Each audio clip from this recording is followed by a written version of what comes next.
Hello guys, it's me again. Dahil matagal-tagal na nga akong walang upload, kaya heto, babawi tayo.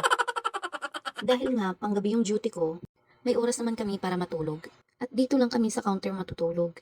Napa-early nga ang gising ko dyan, kaya naisipan kong mag-video. At tuwing gumigising ako, doon ako gumagawa ng report. Chine-check ko kung tama ba yung mga entry sa logbook para ma-make sure na wala akong abono. At katapos kong gumawa ng report, sinisend ko sa boss ko. At mag-start na rin akong magligpit ng mga kalat. At sa mga oras na yan, makikita talaga na may araw na. Kaya kailangan ko na talagang bilisan kumilos para matapos ako agad sa mga gawain. Ito talaga yung kadalasang routine ko tuwing umaga.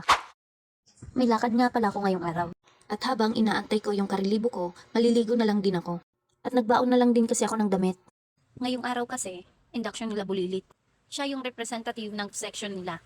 Kaya nga dito na lang din ako naligo dahil pag uwi ko, siya na lang din yung aasikasuhin ko. Gusto ko kasing puging-pugi si Bulilit ngayong araw.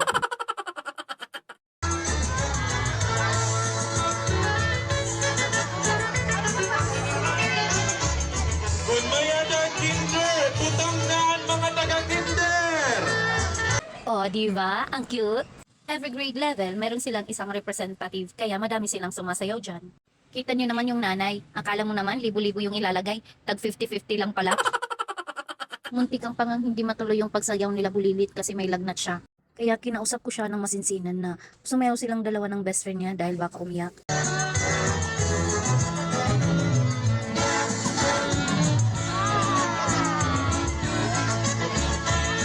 Buti na nga lang at napagbigyan. At buti ka mo nadala sa pang-uuto ko. Nagpapasalamat din pala ako sa mga parents sa section nila Bulilit.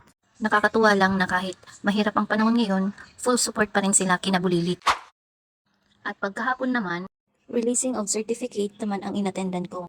Ang saya lang kasi after mag-release ng certificate, may pinamigay pa na parang relief goods. At may free snack pa. O diba? Busog na naman ang person. After ko dito, duty na naman ako. Kayod pa rin tayo kahit pagod. At yun lang guys, salamat sa panonood!